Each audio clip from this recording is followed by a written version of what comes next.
جو نہ جانے کس کے ہاتھ لگے گا۔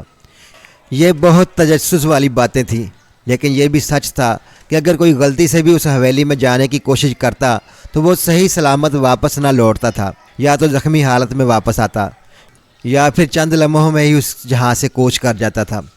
ایک خوف و ہراس کی فضا اس حویلی کی وجہ سے ہمارے علاقے میں قائم رہتی تھی۔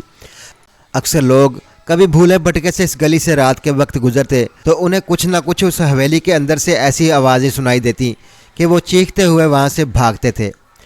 اب مجھ سے چاروں بہن بھائی شادی کے قابل تھے، لیکن دور دور تک ان کی شادی کی کوئی امید نہ تھی۔ مجھے ان پر ترس بھی آتا، لیکن پھر یہ خوف سوچ مجھ پر حملہ آور ہوتی کہ ان کے بعد میرا نمبر ہے اور ایسے ہی میں بھی 35 سال کی ہو جاؤں گی، لیکن میری بھی شادی نہ ہو سکے گی۔ ظاہر ہے کہ گھر کے حالات تو کبھی بھی بدلنے والے نہ تھے۔ شدید مایوسی اور نا امیدی کی کیفیت ہم سب کی ذہنوں پر چھائی رہتی تھی۔ امی بھی بلڈ پریشر کی مریض بن چکی تھی۔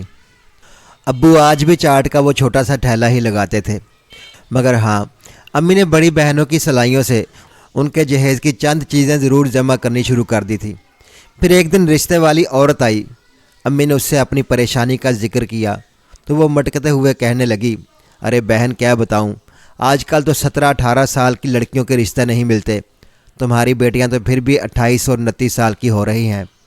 میری نظر میں ایک رشتہ ہے، 4 بچوں کا باپ ہے، لیکن بہت امیر پیسوں والا ہے۔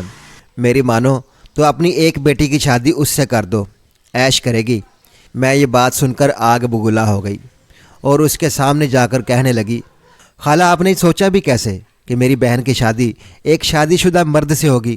آئندہ کبھی ایسے رشتے کا ذکر کیا تو مجھ سے برا کوئی بھی نہ ہوگا۔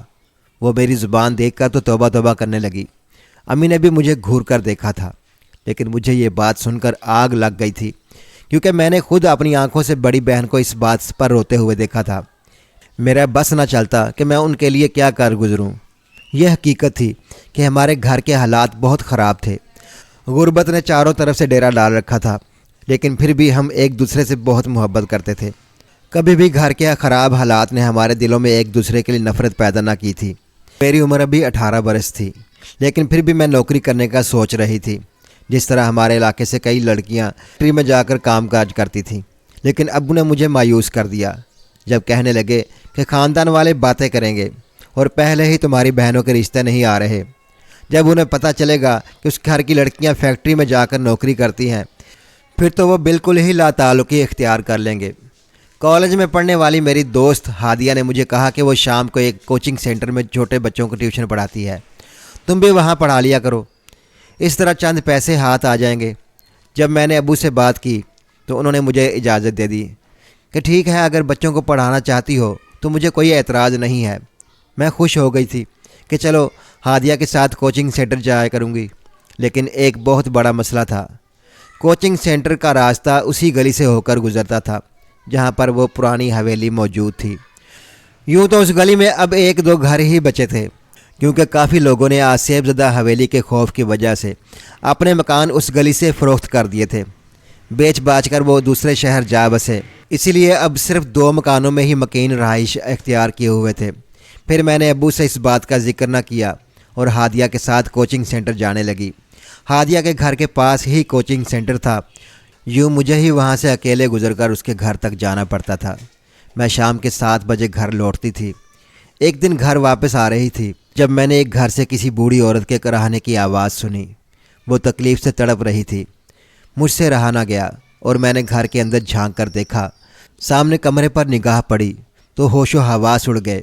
میلی کچیلی حالت میں وہ بوڑھی عورت بستر پر پڑی تھی، بری طرح کراہ رہی تھی۔ گندگی سے اٹا ہوا گھر ایسے لگتا تھا جیسے سالوں سے اس میں صفائی نہ کی گئی ہو۔ بے اختیار بدبو کا ایک جھونکا میرے ناک سے ٹکرایا تھا۔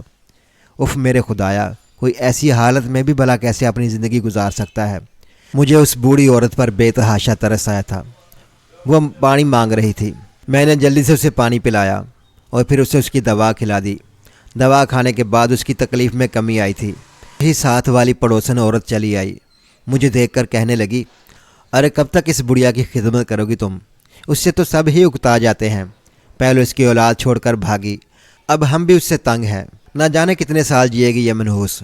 مجھے ان کا لہجہ بہت برا لگا تھا، اس لیے تیز لہجے میں کہنے لگی، کیسی باتیں کر رہی ہیں خالہ؟ اب بھلا کوئی انسان کسی انسان سے کیسے تنگ آ سکتا ہے؟ اگر خدا نے ان کو زیادہ لمبی عمر دی ہے تو وہ اپنی مدت پوری کر کے ہی اس دنیا سے رخصت ہوں گی، نہ کہ آپ انہیں یوں بد دعائیں دینے لگی ہیں۔ وہ عورت غصے میں آنکھیں نچا کر کہنے لگی، اچھا ٹھیک ہے، اگر تمہیں اس سے اتنی ہی ہمدردی ہے تو تم اس کی خدمت گزاری کرنے آ جایا کرو۔ دیکھ نہیں رہی اس کا گھر کس قدر بوسیدہ ہو رہا ہے؟ بھئی ہم تو اس گھر میں جھانکنا بھی پسند نہیں کرتے، آخر اس کی سگی اولاد اسے کیوں چھوڑ کر بھاگی ہے؟ تبھی میں اماں کو تسلی دیتے ہوئے کہنے لگی، اماں جی آپ کو پریشان ہونے کی کوئی ضرورت نہیں ہے، اب میں روزانہ آپ کے پاس آ جایا کروں گی۔ یہ جتنی بھی گندگی ہے جلد ہی آپ کے گھر سے دور ہو جائے گی۔ میری ہمدردی پر ان کی آنکھوں میں آنسو آ گئے تھے۔ پھر کہنے لگی، نہیں بیٹا، بس زندگی کے 2 دن ہی بچے ہیں، کسی طرح انہیں کاٹ لوں، اس کے بعد تو قبر میں ہی سکون ملے گا۔ وہ عورت تو سر جھٹکتے ہوئے جا چکی تھی، لیکن مجھے ان کی حالت نے بہت متاثر کیا۔ گھر جا کر بھی میں بہت بے چین رہی تھی۔ پھر میں نے امی کے سامنے تذکرہ کیا کہ امی ایسی گلی میں رہنے والی بوڑھی عورت آج اتنے برے حال میں ہے۔ امی نے پہلے مجھے گھور کر دیکھا اور کہنے لگی، تم اس گلی سے گزر کر ہی کیوں جاتی ہو؟ اور وہ بھی شام کے وقت؟ اور جس عورت کی تم بات کر رہی ہو وہ اپنے دور کی امیر کبیر عورت تھی، اس کا نام نائلہ درانی ہے۔ وہ اس علاقے کی سب سے امیر عورت تھی، لیکن دیکھو وقت اور حالات نے اس بیچاری کو کہاں پہنچا دیا۔ اس کے 4 بیٹے تھے اور 1 بیٹی، چاروں بیٹے امریکہ میں اپنی فیملی کے ساتھ رہتے ہیں، جبکہ بیٹی کینیڈا شفٹ ہو گئی۔ یوں اس کا حال پوچھنے والا کوئی بھی نہیں اور نہ ہی کوئی اسے ساتھ لے کر جانا چاہتا ہے۔ آج اس کے حالات ایسے ہیں کہ وہ بستر پر تڑپ رہی ہے۔ امی نے تو اس کی کہانی سنا دی تھی، لیکن میں نے سوچ لیا تھا کہ میں اس بوڑھی عورت کو ایسے نہیں چھوڑوں گی۔ مجھ سے جتنی خدمت ہو پائی میں کرنے کے لیے تیار ہوں۔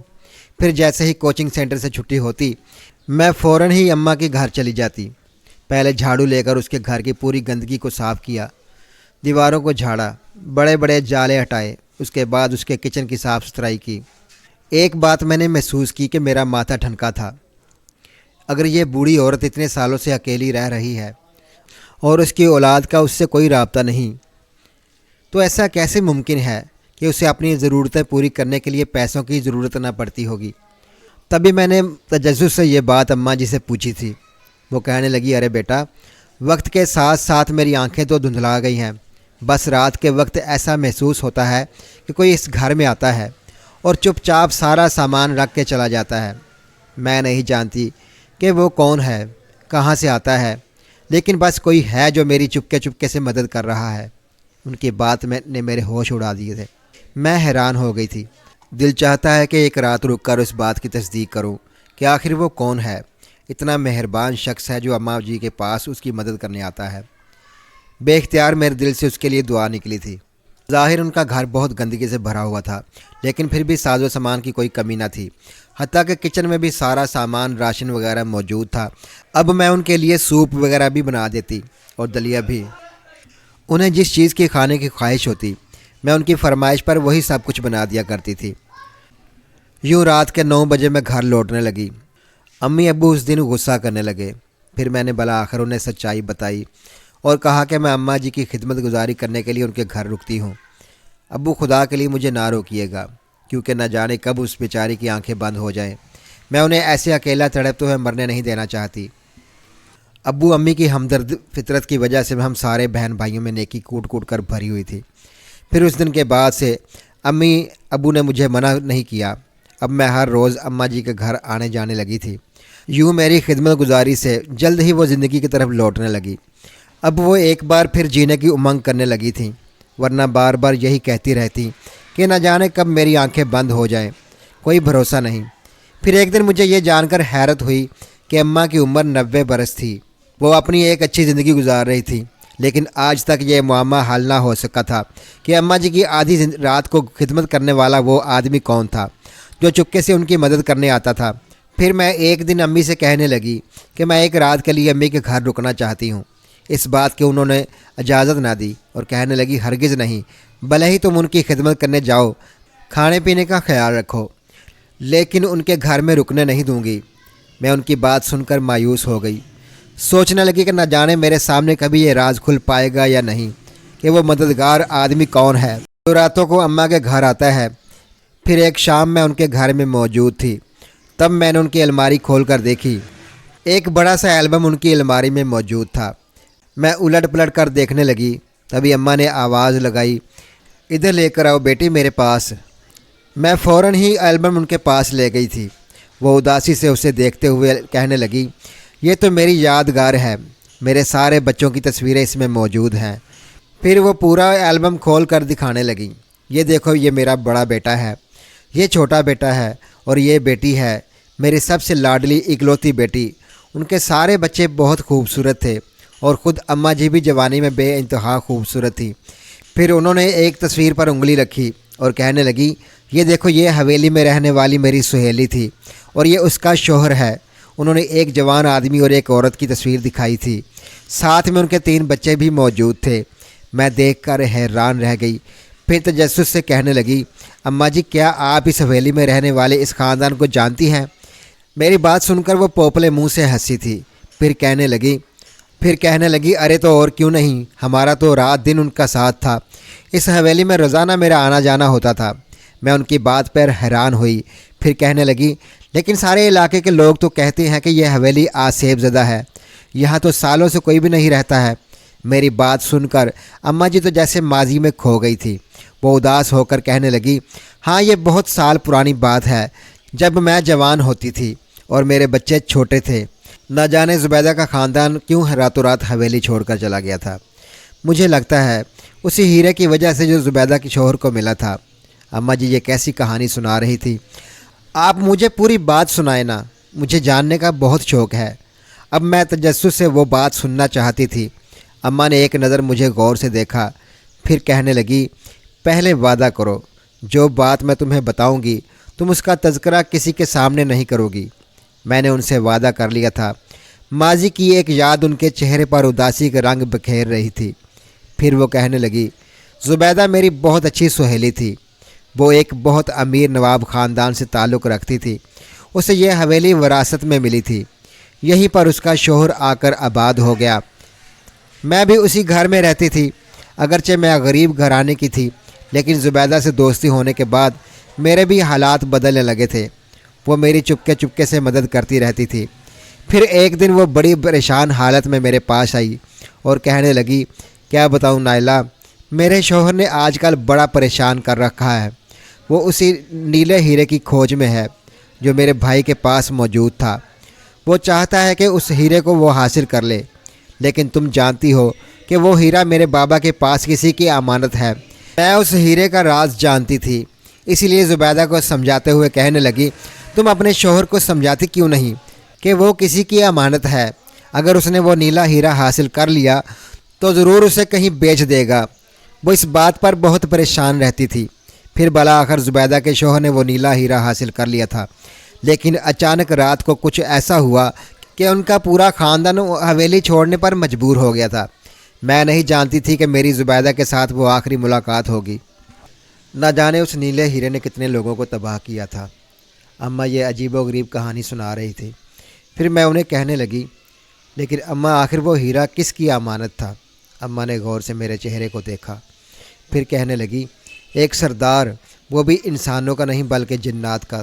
انہوں نے جس خوفناک انداز میں کہا تھا، میں دہل کر رہ گئی تھی۔ پھر منہ بناتے ہوئے کہنے لگی، اماں کم سے کم آپ ان کا تذکرہ میرے سامنے تو نہ کریں، مجھے بہت خوف محسوس ہوتا ہے۔ وہ میری بات سن کر مسکرائی تھی۔ پھر کہنے لگی، ارے وہ بھی تو اللہ کی بنائی ہوئی مخلوق ہیں، جس طرح چرند پرند انسان سب کو اللہ نے تخلیق کیا ہے، اسی طرح جنات بھی اللہ کی بنائی ہوئی مخلوق ہیں۔ ان سے ڈرنے یا خوف کھانے کی کوئی ضرورت نہیں، کیونکہ جس طرح اچھے اور برے انسان ہوتے ہیں، اسی طرح کچھ جنات ایسے ہوتے ہیں جو انسانوں کے ساتھ دوستی کرنا پسند کرتے ہیں۔ اور پھر وہ ہیرا تو زبیدہ کے بابا کو کسی جنات کے سردار نے امانت کے طور پر رکھوایا تھا۔ جب بھی تو اس ہیرے کے آنے سے وہ کروڑوں میں کھیلنے لگے تھے۔ میں اس ہیرے کی کہانی سن کر کئی خواب بن رہی تھی، کاش وہ ہیرا میرے ہاتھ لگ جائے تو میری زندگی بدل جائے، لیکن ایسا کتابوں میں ہی ہو سکتا ہے۔ میں اپنی سوچ پر ہنس دی تھی۔ پھر ایک دن میں اماں سے کہنے لگی، آپ نے آج تک مجھے یہ نہیں بتایا کہ آپ کی مدد کرنے والا وہ آدمی کون ہے؟ وہ ضرور اسی علاقے کا کوئی مہربان انسان ہوگا، میں یہ کھوج لگانا چاہتی تھی۔ اماں خاموشی سے خلا میں دیکھتی رہی، پھر کہنے لگی، جس طرح میں نے اپنے دل کی اور بھی باتیں تمہیں بتائی ہیں، اسی طرح یہ بات بھی سن لو۔ کبھی بھی اس کی جاسوسی مت کرنا، ورنہ وہ یہاں آنا چھوڑ دے گا۔ میں حیران و پریشان رہ گئی تو اماں مسکراتے ہوئے کہنے لگی، بس یوں سمجھ لو جس کا ذکر میں نے کل تمہارے سامنے کیا تھا وہ ان میں سے ایک ہی ہے۔ وہ تمہارے سامنے یہاں کبھی بھی نہیں آئے گا۔ ہاں، جب اس گھر میں سناٹا اور خاموشی ہوتی ہے، یا جب میں گہری نیند کی آغوش میں ہوتی ہوں، تب ہی وہ یہاں آتا ہے۔ میرے رونگٹے کھڑے ہو گئے۔ ایسا محسوس ہوا جیسے وہ ابھی یہاں میرے پاس ہی کھڑا ہے۔ تبھی میرے ماتھے پر پسینہ دیکھ کر اماں زور زور سے ہنسنے لگی تھی۔ میں نے بھی دل ہی دل میں آیت الکرسی پڑھنے لگی۔ خیال آیا کہ جب بھی تو وہ پڑوسن اس گھر میں نہیں آتی ہیں۔ اماں تو دیکھو بالکل ان کے ہی خاندان کی لگ رہی ہے۔ ایک تو ویسے ہی بڑھاپے کی وجہ سے وہ ہنستے ہوئے بہت عجیب لگ رہی تھی، لیکن اچانک مجھے ان سے خوف محسوس ہوا تھا۔ پھر میں اماں سے اجازت لے کر گھر آ گئی تھی۔ اکثر رات کو لیٹتی تو دماغ میں انہی کی باتیں چلتی رہتی تھی۔ پھر مجھے صبح کالج جاتے ہوئے پتہ چلا کہ بڑی باجی کی شادی امی نے ایک شادی شدہ آدمی سے طے کر دی ہے۔ یہ خبر مجھ پر بجلی بن کر گری تھی۔ میں حیرت سے امی کو دیکھتے ہوئے کہنے لگی، آپ نے ایسا سوچا بھی کیسے؟ امی کیوں باجی کی زندگی برباد کرنا چاہتی ہیں؟ امی نے غصے سے کہا، تو کیا کروں، باجی سے نیچے والے کو دیکھوں یا تمہاری باجی کو دیکھوں؟ تو صحیح، تمہارا بھائی بھی کتنی عمر کا ہو گیا ہے، اب اس کی بھی شادی کرنی ہے، اس لیے وہ بار بار کہتا ہے کہ پہلے بہنوں کو نپٹاؤ، اس کے بعد میرا نمبر آئے گا۔ میں مجبور ہوں بیٹا، کیا کروں، جہیز کے نام پر ایک دھیلا بھی میرے پاس نہیں ہے۔ آخر اس شادی شدہ مرد سے ہی تمہاری باجی کی شادی کروں گی، وہ تو جہیز بھی نہیں مانگ رہا۔ میں شدید غصے سے رونے لگی تھی۔ تبھی بڑی باجی آ کر مجھے پیار سے کہنے لگی، جو ہو رہا ہے اسے ہونے دو، تمہیں زیادہ پریشان ہونے کی کوئی ضرورت نہیں، بس میرے نصیب میں یہی لکھا تھا۔ لیکن آخر کار غربت جیت گئی تھی اور ہم بیٹیوں کا نصیب ہار گیا تھا۔ میرا بس نہیں چل رہا تھا کہ میں سب کچھ توڑ پھوڑ کر رکھ دوں۔ آخر کب ہمارے حالات بدلیں گے؟ راستے میں آتے پتھروں کو بلا وجہ ٹھوکر مارتے ہوئے میں غصے سے چلی جا رہی تھی۔ اچانک ہی کسی لمبے چوڑے وجود سے ٹکرائی۔ میں نے دیکھا سامنے خوبصورت نوجوان تھا، لیکن میرے ٹکرانے کے باوجود بھی وہ مسکراتا ہوا مجھے دیکھ رہا تھا۔ میں بری طرح شرمندگی سے کہنے لگی، معاف کیجیے گا، میں ذرا پریشانی میں تھی۔ وہ مجھے دیکھ کر کہنے لگا، جی ہاں، آپ کے چہرے پر ہی لکھا ہے کہ آپ گھر سے روتی ہوئی نکلی ہیں۔ میں نے جلدی سے اپنی آنکھیں صاف کی تھیں۔ پھر وہ سرگوشی کرتے ہوئے کہنے لگا، فکر مت کرو، بس چند دن بعد تمہارے اس چہرے پر خوشیاں ہی خوشیاں ہوں گی۔ یہ کہتے ہی وہ میرے سامنے سے گزر کر چلا گیا۔ میں فوراً ہی پلٹ کر اسے دیکھنا چاہتی تھی، لیکن میرے پیروں تلے سے زمین نکل گئی۔ دور دور تک اس کا نام و نشان بھی نہیں تھا۔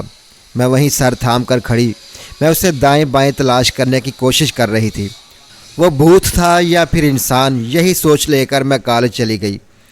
ہادیہ اپنی نانی کے گاؤں گئی ہوئی تھی، اس لیے کالج آ کر میں بور ہوتی رہی۔ آدھے دن کی چھٹی لے کر آج میں اماں کے گھر جلدی آ گئی۔ پورا گھر بکھرا ہوا تھا۔ ان کے گھر میں لگا ہوا درخت جو سوکھے پتے بکھیر دیتا تھا، میں جھاڑو لے کر انہیں صاف کرنے لگی۔ اب چونکہ سردیوں کا موسم شروع ہو گیا تھا، اس لیے ان کی طبیعت آج کل ٹھیک نہ رہتی تھی۔ کبھی کبھی میرے دل میں دھڑکا لگا رہتا کہ وہ آج نہیں تو کل بس جانے والی ہے۔ میں یہ سوچ کر رنجیدہ ہو جاتی کہ اگر وہ رات میں اس دنیا سے رخصت ہو گئی تو ان کے پاس کوئی بھی نہیں ہوگا۔ ان کے مرتے وقت میں ان کے پاس ہونا چاہتی تھی۔ میں ان کے پاس آ کر بیٹھی تو انہوں نے میرا ہاتھ تھام لیا، پھر بڑے پیار سے کہنے لگی، تم میری سب سے پیاری بیٹی ہو، اتنی خدمت تو شاید میری سگی اولاد بھی نہ کرتی۔ ایسے لگتا ہے آج کی رات میں مر جاؤں گی، کیا تم ایک رات کے لیے میرے پاس رک سکتی ہو؟ وہ بڑی امید بھری نظروں سے مجھے دیکھ رہی تھی۔ میں ان کی بات سن کر رونے لگی، پھر مسکراتے ہوئے کہنے لگی، ٹھیک ہے، میں امی ابو کو بتا کر آتی ہوں۔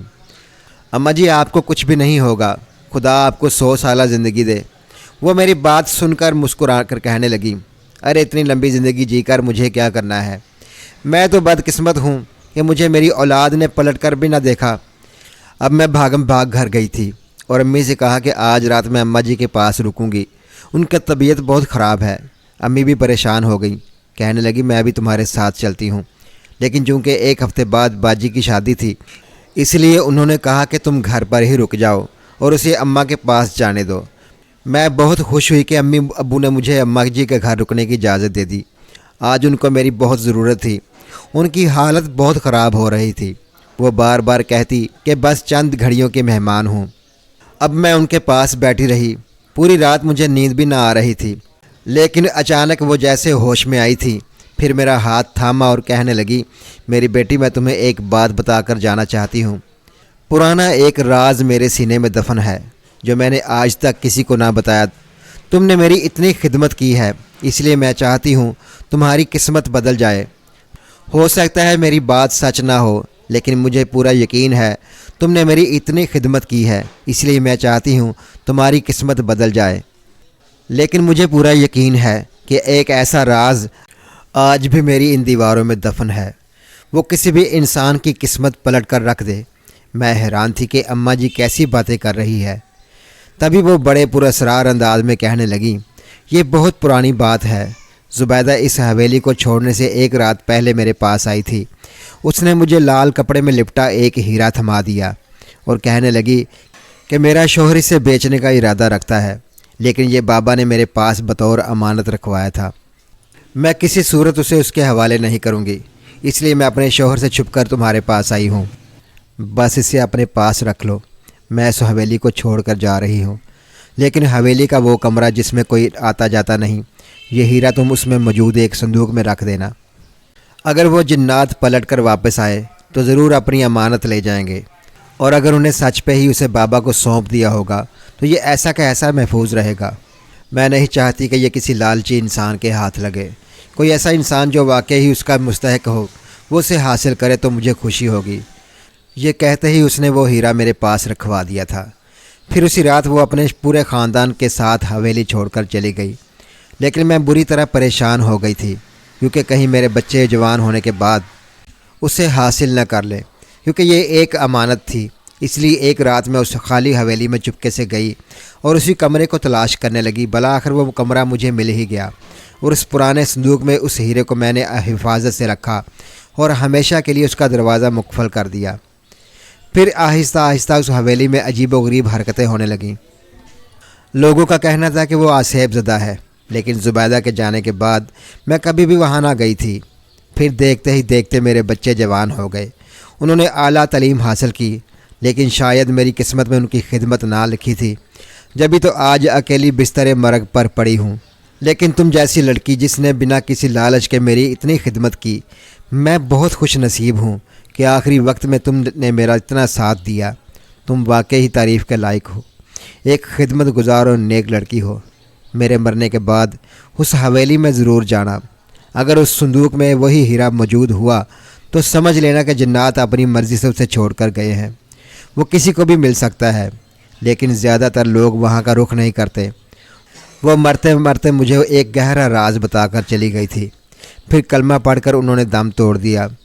آہستہ آہستہ محلے کے لوگ جمع ہو گئے، کسی کا بھی ان کے اولاد سے رابطہ نہیں تھا۔ پھر امی ابو نے ہی ان کی تدفین وغیرہ کی، اور محلے کے لوگوں نے کہا کہ کتنی بدبخت اولاد تھی جس نے کبھی پلٹ کر اپنی ماں کا منہ دیکھنا بھی گوارا نہیں کیا۔ لیکن میں حیران تھی کہ آخر اماں جی نے مجھ پر اتنا بڑا احسان کیسے کیا تھا، وہ راز جسے انہوں نے اپنی اولاد سے بھی چھپایا تھا، لیکن وہ سب مجھے بتا کر اس دنیا سے رخصت ہو گئی تھی۔ اماں جی کے مرنے کے بعد یہ گھر بھی خالی ہو گیا تھا۔ میں بھی ہر وقت اداس رہتی۔ امی مجھے سمجھاتی کہ بہن کی شادی کے دن بھی قریب آ گئے ہیں، سادگی سے اس کا نکاح ہے، اسی لیے زیادہ دھوم دھام بھی نہ کی، لیکن میں باجی کے لیے بھی اداس تھی، جن کی شادی ایک پہلے سے شادی شدہ مرد سے ہو رہی تھی۔ ہر وقت میرے ذہن میں اماں کی وہ بات کلبلاتی رہتی، کوئی مرتا ہوا آدمی کبھی بھی جھوٹ نہیں بول سکتا۔ میں سب سے چھپ کر ایک بار اپنی قسمت آزمانا چاہتی تھی، لیکن وہاں جاتے ہوئے بھی خوف محسوس ہوتا۔ آخرکار اس علاقے کے لوگ جھوٹ تو نہیں بولتے ہوں گے، ضرور وہاں پر ابھی بھی جنات کا بصیرہ ہے۔ پھر باجی کی شادی خیریت سے ہو گئی، آخر وہ اپنے گھر کی ہو چکی تھی۔ گھر کے حالات ویسے کے ویسے تھے۔ ابو آج بھی بڑھاپے کی حالت میں محنت کر رہے تھے، جبکہ امی ابھی بھی دوسرے بہن بھائیوں کے رشتے کے لیے پریشان رہتی۔ میں نے کوچنگ جانا بھی چھوڑ دیا تھا، ہر وقت خیالوں میں گم رہتی کہ کب مجھے موقع ملے اور میں اس حویلی میں جا کر وہ قیمتی ہیرا تلاش کروں۔ اپنے راز میں کسی کو شامل بھی نہیں کر سکتی تھی، کیونکہ اماں نے مجھ سے وعدہ لیا تھا کہ میں ان کی کہی ہوئی ہر بات اپنے تک ہی رکھوں۔ پھر ایک رات آخر کار مجھے جانے کا موقع مل گیا۔ ابو کے چھوٹے بھائی یعنی میرے چچا گاؤں میں رہتے تھے، جن کی اچانک موت کی خبر آئی تو دونوں بہنیں اور بھائی سمیت ابو امی وہاں چلے گئے تھے۔ گھر میں صرف بڑی باجی، چھوٹی بہن اور میں ہی رہ گئے تھے۔ جیسے ہی وہ دونوں سو گئیں تو میں بے چینی اور ادھر ادھر پھرنے لگی۔ آج کے بعد مجھے یہ موقع کبھی ہاتھ نہ لگنا تھا۔ رات کے 12 بج رہے تھے جب میں گھر سے نکلی۔ باجی کی کالی چادر میں نے اپنے ارد گرد اچھی طرح سے لپیٹ لی تھی تاکہ کوئی پہچان نہ سکے۔ دبے پاؤں چلتی ہوئی میں اسی گلی میں آ گئی تھی جہاں پر اماں کی رہائش بھی تھی اور ساتھ ہی وہ حویلی بھی۔ ان دونوں کو آپس میں کتنا گہرا تعلق تھا میں محض سوچ کر رہ گئی۔ حویلی کی دیواریں چھوٹی چھوٹی تھیں لیکن گیٹ بہت بڑا تھا۔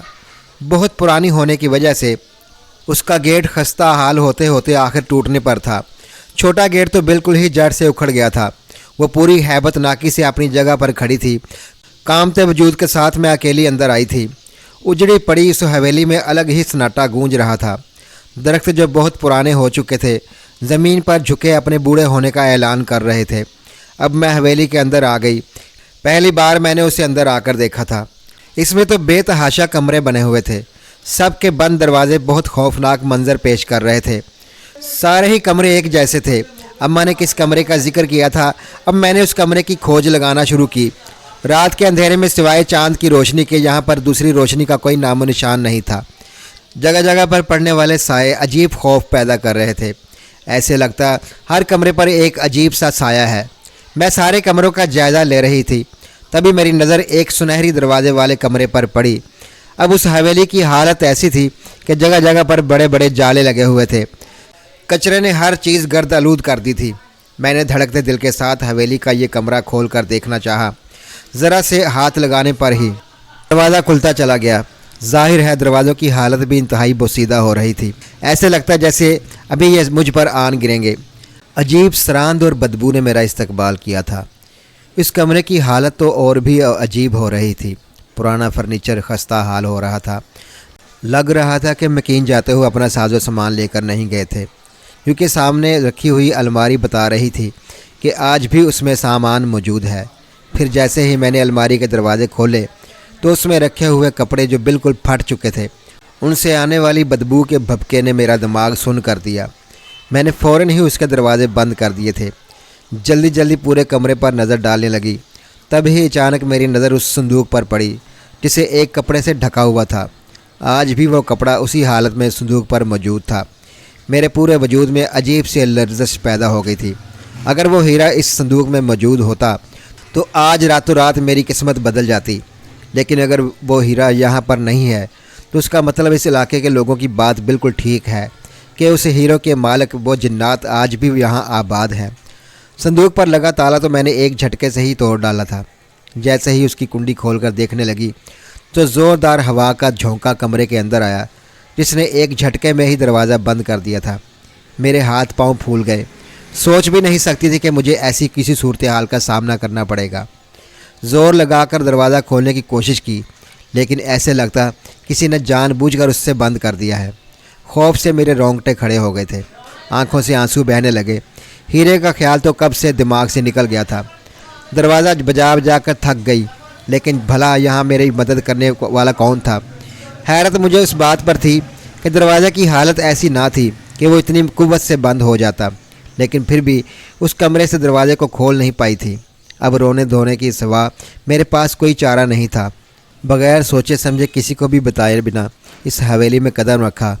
ظاہر ہے مجھے ایسے ہی کسی صورتحال کا سامنا کرنا تھا۔ اب میں زمین پر بیٹھ کر رونے لگی۔ دھیمی سی آواز کے ساتھ دروازہ کھلا تو میری جان میں جان آئی۔ اب ہیرے کا خیال میں نے اپنے دماغ سے نکال دیا تھا۔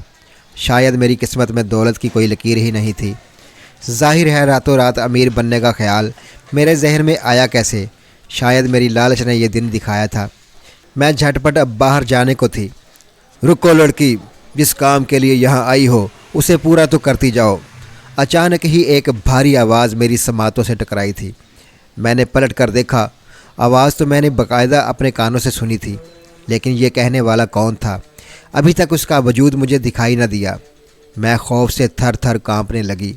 نہ جانے کتنے لوگ اس ہیرے کی تلاش میں یہاں آئے ہوں گے، جن کا تذکرہ میں نے کئی بار اس علاقے کے لوگوں سے سنا تھا۔ وہ بھی لالچ میں اندھے ہو گئے تھے، اور میں بھی۔ تو آخرکار میری حالت بھی ان جیسی ہونے والی ہے۔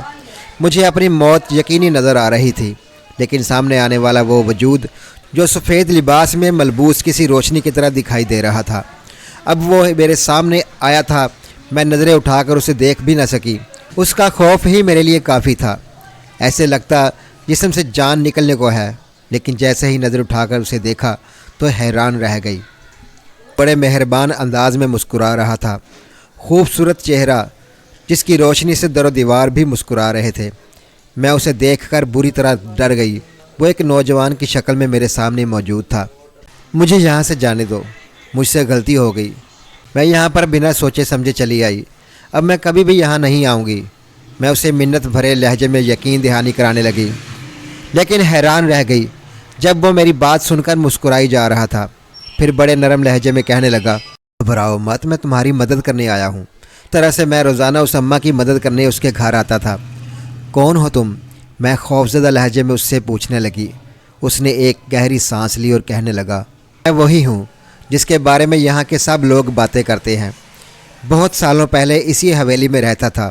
کسی نے مجھے ایک ضروری کام کے لیے یہاں بھیجا ہے، لیکن پھر جس چیز کو میں یہاں سے لینے آیا تھا، جب اسے لے کر اپنے قبیلے میں پہنچا تو وہ اپنی زندگی کی بازی ہار چکے تھے۔ لیکن جانے سے پہلے انہوں نے وصیت کی تھی کہ ان کی قیمتی چیز کسی ایسے انسان کے حوالے کی جائے جو بہت مہربان اور نیک فطرت شخصیت کا مالک ہو۔ سو ہم نے وہ چیز آج تک سنبھال کر وہیں پر رکھی ہوئی ہے۔ اور جانتی وہ کیا ہے؟ میں حیرت سے اس کی بات سن رہی تھی۔ پھر وہ نرمی سے کہنے لگا، یہ وہی قیمتی ہیرا ہے جو آج تک اسی صندوق میں موجود ہے۔ اس ہیرے کی حفاظت کرنے والی وہ اماں جی تو آج اس دنیا میں نہیں رہیں، کیونکہ سوائے ان کے کسی کو بھی اس ہیرے کے بارے میں معلوم نہیں تھا۔ اور تم خوش قسمت لڑکی ہو، اپنی خدمت گزاری سے ان کا دل جیت لیا، اور جاتے جاتے وہ تمہیں اس ہیرے کے راز بتا کر چلی گئیں۔ میں نے سر جھکا لیا اور کہنے لگی، میں غلطی پر تھی۔ وہ ہیرا تو کسی کی امانت ہے، میں اسے ہاتھ بھی نہیں لگا سکتی۔ لیکن وہ نوجوان مسکرایا اور کہنے لگا، وہ ہمارے سردار کی امانت تھا جو جنات کا سردار ہے۔ میں بھی اسی قبیلے کا ایک جن زادہ ہوں۔ آج تمہیں وہ ہیرا دینے آیا ہوں تاکہ تم اسے پا کر اپنی قسمت بدل لو۔ سردار نے اپنی خوشی سے وہ ہیرا اماں جی کے حوالے کیا تھا۔ انہوں نے ایک گہرا راز تم سے چھپایا ہے۔ مجھے اپنی آنکھوں پر یقین نہیں آیا تھا کہ وہ جن زیادہ میری مدد کرنے آیا ہے۔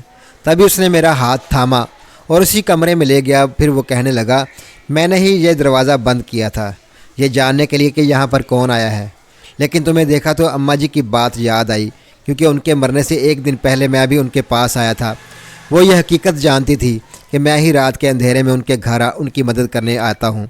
پھر انہوں نے مجھ سے کہا کہ یہ لڑکی جو میرے گھر میں میری خدمت کرنے آتی ہے، میں چاہتی ہوں کہ وہ ہیرا اسے ملے، اس لیے تو تمہیں تمہاری امانت دینے آیا ہوں۔ یہ کہتے ہی اس نے وہ صندوق کھولی جس میں وہ خوبصورت ہیرا آج بھی پوری آب و تاب کے ساتھ موجود تھا۔ میں نے اس مہربان جنزادے کا شکریہ ادا کیا۔ پھر وہ تاکید کرتے ہوئے کہنے لگا کہ راز کسی کے سامنے بھی ظاہر کرنے کی ضرورت نہیں کہ تمہیں یہ ہیرا کہاں سے ملا ہے، اس لیے اسے اپنے سینے میں دفن کر کے رکھنا۔ جاؤ جا کر اپنی اور اپنے گھر والوں کی قسمت بدلو، کیونکہ جن لوگوں کے دل لالچ سے پاک ہونے اور نیک نیت ہوتے ہیں انہیں خدا ایسے ہی مالا مال کرتا ہے۔ میں بار بار مڑ کر اسے دیکھ رہی تھی، اس کے چہرے پر کس قدر مہربانی تھی۔ پھر جلدی سے اس حویلی سے باہر آ گئی۔ گھر آ کر کتنی دیر تک مجھے اپنی آنکھوں پر یقین نہ آیا تھا کہ بلا آخر اماں کا وہ راز سچ ثابت ہوا اور آج وہ ہیرا میرے پاس تھا۔ پھر قسمت نے اتنی تیزی سے رنگ بدلے کہ یقین نہ آیا کہ ہمارے حالات بھی بدل سکتے ہیں۔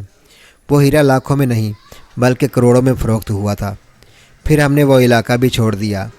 ہم نہیں چاہتے تھے کہ کسی کے سامنے کبھی یہ راز آئے کہ بالآخر میرے خاندان نے حویلی کا وہ قیمتی ہیرا حاصل کر لیا تھا۔ ساری بہن بھائیوں کی دھوم دھام سے شادی ہو گئی تھی۔ اب امی ابو میری شادی بھی کرنا چاہتے تھے، لیکن اس سے پہلے میں ایک ضروری کام کرنا چاہتی تھی۔ میں نے اماں جی کے نام پر ایک مسجد تعمیر کروائی، کیونکہ ان کی اولاد تو انہیں بھول ہی بیٹھی تھی، لیکن میں ان کا نام زندہ رکھنا چاہتی تھی تاکہ مرنے کے بعد بھی انہیں ثواب ملتا رہے۔ یوں کافی سال گزر گئے۔ اب میری بھی شادی ہو چکی تھی۔ میں اپنے گھر میں اپنے شوہر کے ساتھ نہایت خوشحال زندگی گزار رہی تھی۔ کئی سال بعد میرا اس علاقے میں جانا ہوا جب میں نے دیکھا وہ حویلی مکمل طور پر ڈھیر ہو چکی تھی، لیکن وہاں پر کھدائی کا کام جاری تھا۔ جب میں نے علاقے کے لوگوں سے پوچھا کہ یہاں پر کیا ہو رہا ہے تو کہنے لگے دراصل اس حویلی کی جگہ پر ایک بہت بڑا مدرسہ بنایا جا رہا ہے، کیونکہ یہاں کے مکین تو کبھی واپس لوٹ کر آئے نہیں، اس لیے یہ جگہ بالکل خالی اور لاوارث ہے۔ کہتے ہیں کہ اماں کے بیٹے بھی ان کا پوچھنے اس علاقے میں آئے تھے، لیکن نا امید واپس لوٹ گئے۔ ظاہر ہے جو اولاد اتنی نافرمان ہو اس سے بھلا ماں کا یہ سایہ کہاں نصیب ہوتا ہے۔ بے شک میں نے اپنی بے لوث خدمت کا پھل پا لیا تھا۔ میں نے ان کی خدمت کسی لالچ میں نہیں کی تھی، لیکن جس طرح اللہ نے میری چھوٹی سی نیکی کا صلہ مجھے اتنے بڑے انعام کی صورت میں دیا تھا، اس سے میں چاہ کر بھی نہیں بھلا سکتی تھی۔ اب ہر وقت اپنے رب کا شکر ادا کرتی ہوں، جس نے مجھ جیسی ناچیز ذات کو اتنا معتبر کر دیا تھا کہ میں نے اپنی زندگی کی ساری خوشیوں کو پا لیا تھا۔ اگر آپ کو یہ کہانی پسند آئی ہے تو ویڈیو کو ضرور لائک کیجئے گا اور اپنے دوستوں کے ساتھ بھی شیئر کیجئے گا، اور ہاں اگر آپ نے ابھی تک ہمارا چینل سبسکرائب نہیں کیا تو ضرور سبسکرائب کریں۔ ملتے ہیں کل ایک اور نئی دلچسپ کہانی کے ساتھ۔ اللہ حافظ والسلام۔